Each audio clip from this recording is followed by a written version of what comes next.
Hello, good morning. Good morning, good morning. I-flex na ako ang chicks. 1 week old and 2 weeks old. So kinsay ganahan din ha mo palit guys, available ato ang mga chicks. Kuha na siya SHAMO and native. SHAMO ang papa, tapos ang inahan kay native. So kinsay ganahan, just PM lang directly.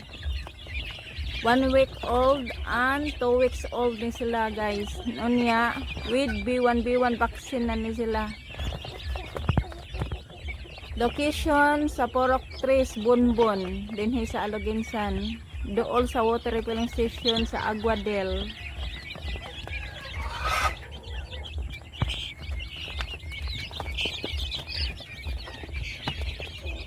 Just PM lang.